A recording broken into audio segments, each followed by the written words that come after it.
नमस्कार मित्रांनो, ध्रुवी ज्योतिषमध्ये आपल्या सर्वांचं स्वागत आहे. मित्रांनो, आजचा व्हिडिओ आहे वास्तुविशेष.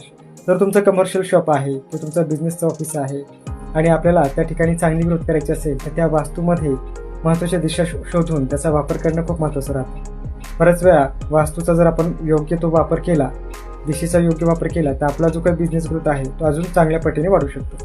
आता सगळ्यात महत्त्वाचा हा भाग येतो की तुमचं जे काही शॉप आहे त्याच्यामध्ये तुमचं कशा प्रकारचं प्रोडक्ट आहे. जर तुमचं कुठलंही फिजिकल प्रोडक्ट आहे, तुमच्या प्रोडक्टचे तुम्ही रॅक वगैरे ठेवताय, तर या ठिकाणी सगळ्यात महत्त्वाचा तुमच्या वास्तूमध्ये दक्षिण आणि पश्चिम ह्या दोन दिशा ज्या आहेत त्या लक्षात ठेवायच्या आहेत.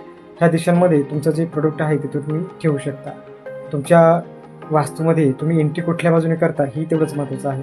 वास्तूमधला ईशान्य कोपरा किंवा ज्याला आपण पूर्व आणि उत्तरेमधला कोपरा म्हणतो हाही तेवढंच महत्त्वाचं आहे. ह्या स्पेसमध्ये तुम्हाला तुमचं काउंटर ठेवता आलं तर नक्की ठेवायचं आहे. ज्यावेळेस तुम्ही तुमचं काही बसण्याचं ठिकाण आहे तर त्याची दिशा ही शक्यतो उत्तर, पूर्व आणि खूप शेवटला पश्चिम बाजूला तुम्ही ठेवू शकता. शक्यतो तुम्ही बसल्यानंतर तुमचं तोंड दक्षिणेकडे होणार नाही याची काळजी आपल्याला घ्यायची आहे. अशा बऱ्याचशा छोट्या छोट्या परंतु महत्त्वाच्या गोष्टी जर आपण वास्तूमध्ये केल्या तर आपला बिझनेस चांगल्या प्रकारे ग्रो होण्यासाठी याचा फायदा होऊ शकतो. ह्याच्यावरती सगळ्यात महत्त्वाचं राहतं तुमचा मुलांक, भाग्यांक आणि तुमचे जे लकी नंबर आहे ते तुम्हाला कशा प्रकारे सपोर्ट करतात. ह्या जर गोष्टी समजल्या तर तुमचा बिझनेस ग्रोथ करण्यासाठी तुम्हाला 100% ह्याचा फायदा होऊ शकतो. तुम्हाला अशाच प्रकारची अधिक माहिती हवी असेल तर तुम्ही मेसेज करू शकता. वास्तू हा शब्द आपण तुम्हाला अधिक डिटेल माहिती त्यावरती पाठवूया. धन्यवाद.